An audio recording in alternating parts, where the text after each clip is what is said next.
Assalamualaikum warahmatullahi wabarakatuh. Eh, Sebelumnya,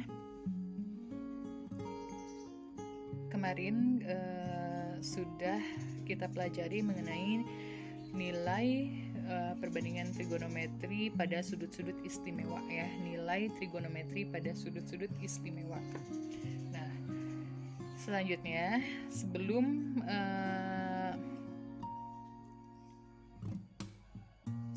kepada materi yang lainnya, ada beberapa kunci dasar dalam menentukan nilai perbandingan trigonometri, yaitu operasi hitung.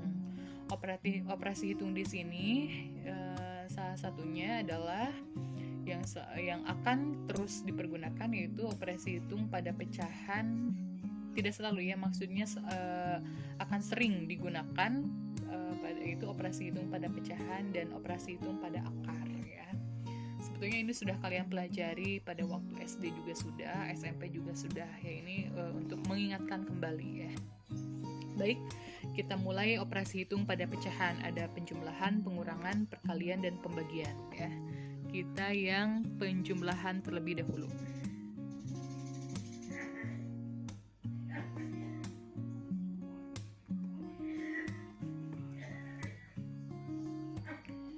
Satu per 6 ditambah 2/6. Nah, di sini berarti kalian yang langkah pertama kalian lihat adalah nilai daripada penyebutnya, bilangan pada penyebutnya. Jika sudah sama, maka tinggal kita selesaikan saja yang pembilangnya. Tapi jika belum sama, kita harus samakan dulu penyebutnya, baik itu pada operasi penjumlahan maupun pengurangan pada pecahan. Itu ya konsep dasarnya. Karena ini sudah sama, berarti tinggal kita satukan. Nah, selanjutnya kita bagi kepada kedua penyebutnya ya. Kita bagi 6 bagi 6 adalah 1. 1 dikali 1 adalah 1. 6 bagi 6, 1. 1 kali 2 adalah 2. Atau lebih simpelnya lagi, tinggal kalau penyebutnya sudah sama, tinggal jumlahkan saja pembilangnya ya. 1 tambah 2, 3 per 6. Nah, selanjutnya 3 per 6 ini boleh kita sederhanakan lagi ya. Penyederhanaan pecahan berarti tinggal kita bagi oleh bilangan yang sama, yang bisa membagi keduanya. Nah, apakah 3 bisa dibagi oleh berapa? 6 bisa dibagi berapa? Harus sama. Nah, kebetulan 3 bisa membagi keduanya. 3 dibagi 3 adalah 1, 6 dibagi 3 adalah 2 ya, gitu. Selanjutnya masih ada contoh mengenai operasi hitung pada pecahan untuk penjumlahan ya. Misalkan 2 per 4 ditambah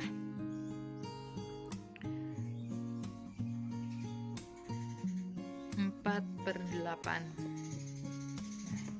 2 per 4 ditambah 4 per 8. Nah, tentunya ini ada yang berbeda, yaitu apa? Penyebutnya berbeda. Ada di sini yang 4, di sini 8. Nah, boleh kalian menjumlahkan dengan cara mengkalikan kedua penyebut tersebut supaya bisa membagi keduanya, atau bilangan berapa saja yang bisa membagi keduanya. Atau lebih simpelnya lagi, kalian pilih dari keduanya, pilih salah satu dari keduanya, mana yang bisa membagi keduanya. Berarti kalian pilih bilangan yang paling besar, yaitu berapa? 8. Nah, kita satukan. 8 dibagi 4 adalah 2. 2 dikali 2 adalah 4. 8 bagi 8 adalah 1. 1 dikali 4, 4 ditambah 4 adalah 8. 8 per 8. Nah, 8 per 8 hasilnya adalah 1.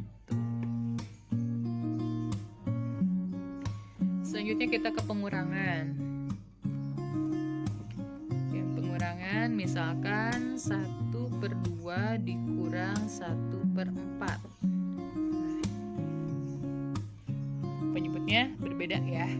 Maka kita samakan penyebutnya di sini, berarti kita gunakan 4 saya. 4 dibagi 2 adalah 2, 2 kali 1 adalah 2, 4 bagi 4 adalah 1, 1 dikali 1 adalah 1. 2 dikurang 1 yaitu 1 per 4.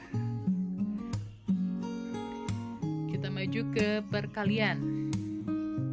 Misalkan 3/5 dikali 8/4. Nah, kalau untuk perkalian ini paling mudah, yaitu tinggal kalian kalikan pembilang kali pembilang, penyebut kali penyebut. Tidak jadi masalah jika penyebutnya tidak sama. Langsung saja, 3 kali 8 adalah 24, 5 kali 4 adalah 20. Nah, ini bilangannya masih cukup besar, boleh kita sederhanakan lagi. Dibagi oleh kira-kira berapa bilangan yang bisa membagi keduanya? 24 misalkan dibagi oleh 2 bisa. Nah, dibagi 2 dulu ya. Misalkan jadi 24 dibagi 2 adalah 12, 20 dibagi 2 adalah 10. Sederhanakan lagi, 12 dibagi 2 adalah 6, 10 dibagi 2 adalah 5. 6/5. Bisa tidak disederhanakan lagi?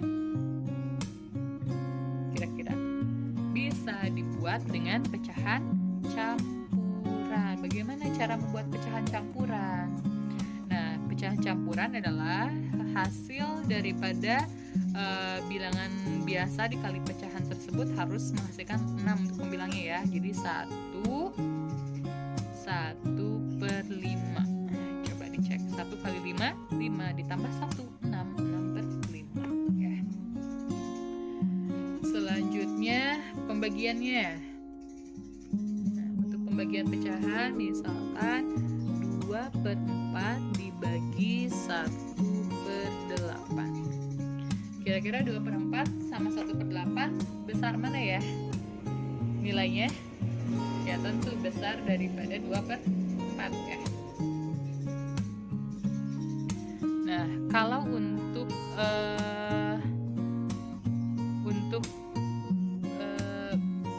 pembagian pecahan, kalian tinggal mengubah posisi ya untuk yang di bilangan pecahan yang dibaginya.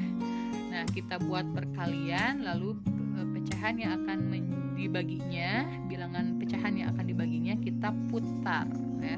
Yang asalnya 1/8 menjadi 8/1. 2 kali 8 16. 4 kali 1 4. 16 dibagi 4 hasilnya 4. Mudah kan ya tentang operasi hitung pada pecahan, penjumlahan, pengurangan, perkalian, dan pembagian. Nah, bagaimana selanjutnya untuk bentuk akar?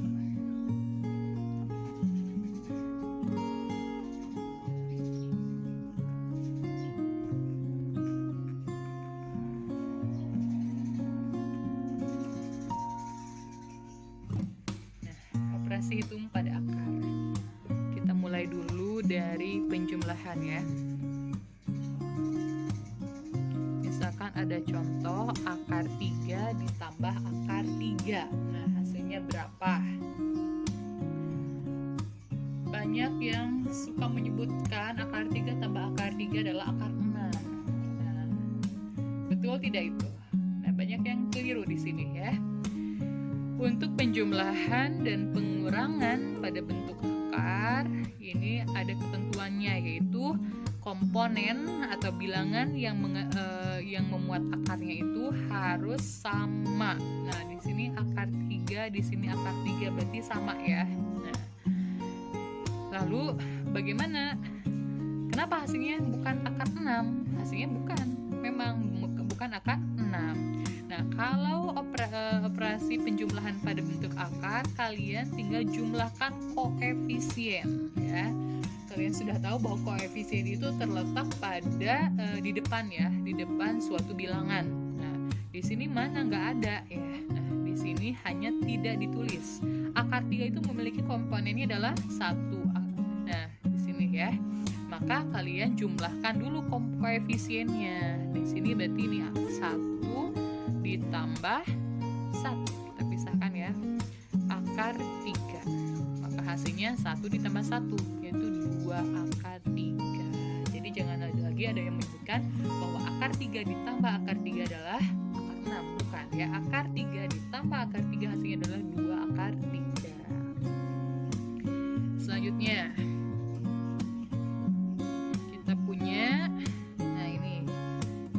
3 akar 4, berarti koefisiennya 3 ya, dari akar 4 itu ditambah akar 4. Nah, kira-kira ini ada penyelesaiannya? Ada. Bentuk akarnya sudah sama, bilangan yang membuat bentuk akarnya sudah sama. Berarti tinggal kita jumlahkan koefisiennya. Di sini 3, di sini 1 ya. Hanya jarang ditulis saja. 3 tambah 1 berarti 4 akar 4. Boleh disederhanakan lagi? Boleh. Akar 4 mempunyai nilai yaitu 2. Berarti 4 dikali 2 hasilnya adalah 8 ya. Selanjutnya 2 akar 5 ditambah 3 akar 2. Nah, coba yang ini. 2 akar 5 ditambah 3 akar 2. Ada penyelesaiannya tidak? Coba lihat komponen bilangan yang buat akar. Akar 5 ditambah akar 2. Akar 5 dengan akar 2. Jelas ini berbeda ya. Nah, dalam konsep penjumlahan maupun pengurangan bentuk akar harus dengan bilangan yang sama. Harus dengan akar yang memuat bilangan yang sama. Maka untuk soal tersebut 2 akar 5 ditambah 3 akar 2 tidak ada penyelesaian. Maka hasilnya adalah tetap. Akan saja sudah tidak bisa diapa-apakan lagi ya. Contoh berikutnya.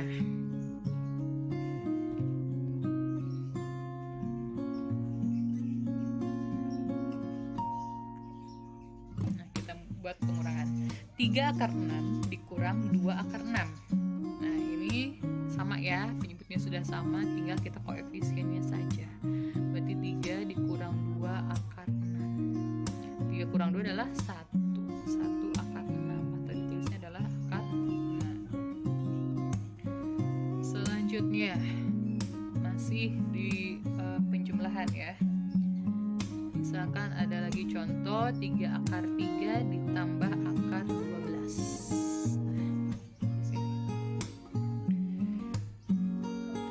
Bentuknya sama dengan nomor 3 ya. Nah, tapi jangan langsung kalian menarik kesimpulan bahwa soal ini tidak ada penyelesaian karena akarnya berbeda. Nah, memang betul bilangan yang memuat akar yang membuat bilangan tersebut tidak sama. Tapi ada salah satu bentuk akar yang bisa disederhanakan. Kalau tadi akar 5 sudah tidak punya nilai, maksudnya hasil dari akar 5 itu kalau mau dicari berarti bentuk desimal ya, tidak bulat ya. Akar 5 tidak ada, akar 2 tidak ada. Nah, kalau di sini akar 3 ini jelas tidak ada, akar 12. Nah, akar 12 bisa kita sederhanakan ya. Maka langkah pertama tulis dulu, ditambah, nah kita kasih tanda kurung. Penyederhanaan dari akar 12 yang memiliki nilai. Kita buat kopertan dulu di sini. Kita buat dulu potretan.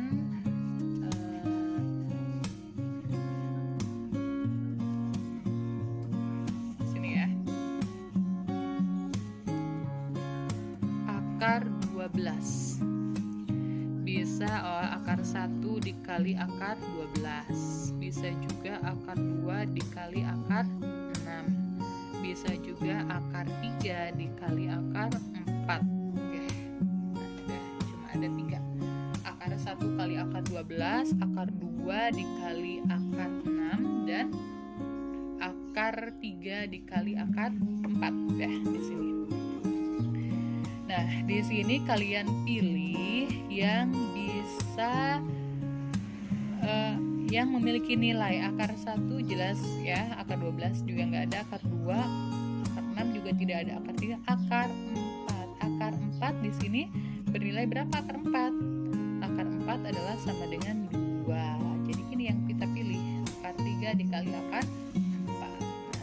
Nah, maka akar 12 nilainya adalah akar 3 dikali akar 4. Selanjutnya 3 akar 3 ditambah, nah akar 3 dikali akar 4 berapa hasilnya tadi? 2.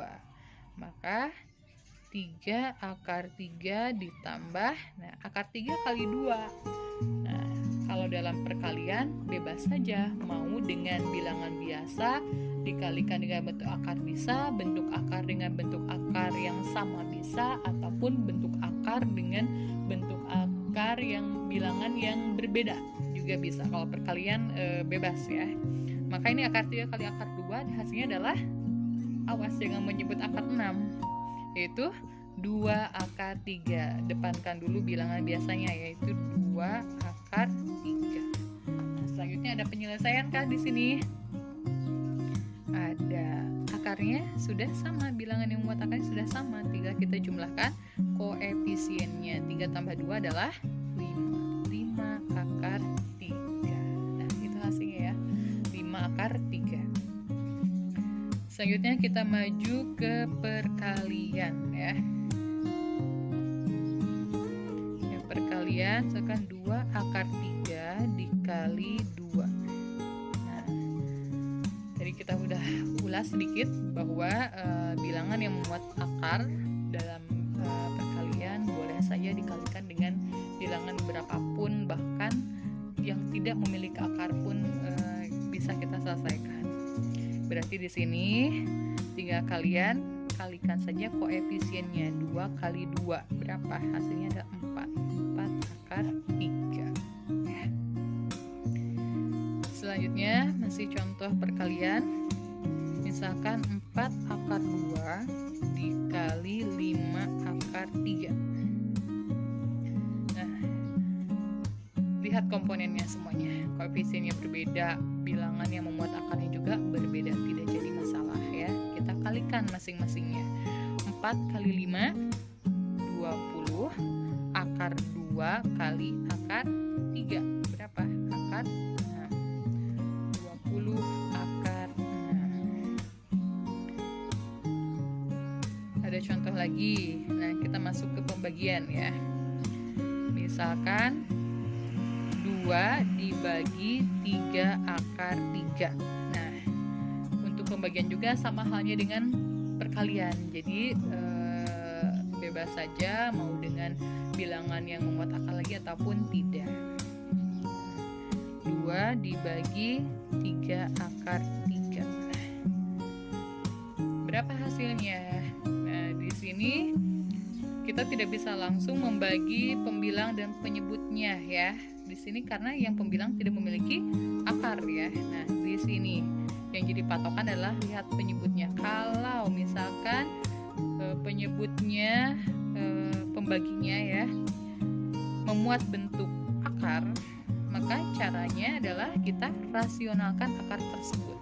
Merasionalkan penyebut atau istilahnya disebut merasionalkan penyebut. Berarti kalian tinggal kalikan ke pembilang, kalikan juga ke penyebut. Itu yang dinamakan rasional, merasionalkan penyebut ya. Berarti tinggal kalian kalikan ke pembilang dan kalikan ke penyebut. Nah, di sini 2 kali akar 3 yaitu 2 akar 3. 3 dikali akar 3 kali akar 3 adalah akar 9 ya. Selanjutnya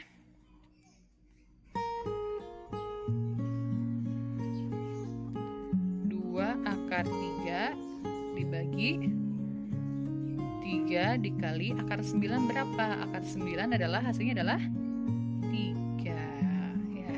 Maka menghasilkan 2 akar 3 per 3 kali 3 9. Jadi hasilnya adalah 2 per 9 akar 3. Itu ya. Hasilnya adalah 2 per 9 akar 3. Selanjutnya ada contoh lagi, misalkan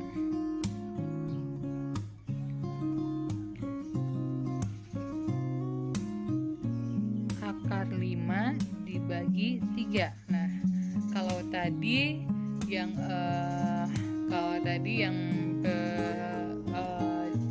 bilangan akarnya memuat di penyebut, maka kita rasionalkan penyebutnya. Kalau di sini ada di pembilang. Nah, bisa tidak kita kalikan dirasionalkan? Tidak, hanya berlaku apabila bentuk bilangan akar tersebut berada di bawah, ya, berada di penyebut. Berarti kalau begini bagaimana?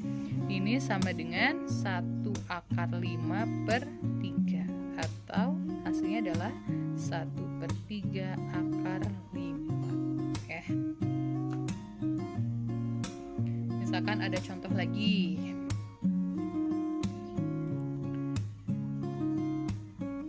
5 akar 2 dibagi 2 akar 10. 5 akar 2 dibagi 2 akar 10. Nah, di sini kalian ingat konsep yang tadi, apabila ada bentuk akar di penyebut berarti kita rasionalkan, ya. Nah, di sini jadi bingung. Di pembilang ada bilangan akar, di penyebut juga ada bilangan akar. Nah, kita fokusnya ke penyebutnya saja. Kita akan merasionalkan yang akar 10. Maka hasilnya 5 akar 2 per 2 akar 10 dikali akar 10 per akar 10. Kita rasionalkan yang penyebutnya. Berarti di sini berapa? 5 kali 1, ya, di sini tidak ditulis, berarti 5 akar 2 kali akar 10 adalah akar 20 per 2 dikali akar 10 kali akar 10 adalah akar 100. Maka di sini tetap 5 akar 20 per 2 akar 100 punya nilai berapa? Yaitu 10. 2 kali 10. Ini tetap 5 akar 20 per 2 kali 10 adalah 20. Maka hasilnya adalah 5 per 20 akar 20. 5 per 20 akar 20, atau bisa kita sederhanakan lagi menjadi berapa? Bisa dibagi oleh 5, ya. 5 dibagi 5 1, 20 dibagi 5 adalah 4. Jadi 1/4 akar 20. Nah, itu ya. Mudah-mudahan dengan mengulas kembali tentang operasi hitung pada pecahan dan bentuk akar untuk operasi penjumlahan, pengurangan, perkalian, pembagian dapat mengingatkan kalian kembali, ya. Jadi jangan lupa lagi konsep dasar, ya. Ini konsep dasar dalam yang akan kalian pergunakan dalam menentukan nilai hasil daripada nilai perbandingan trigonometri pada sudut-sudut istimewa, ya. Terima kasih, sampai jumpa.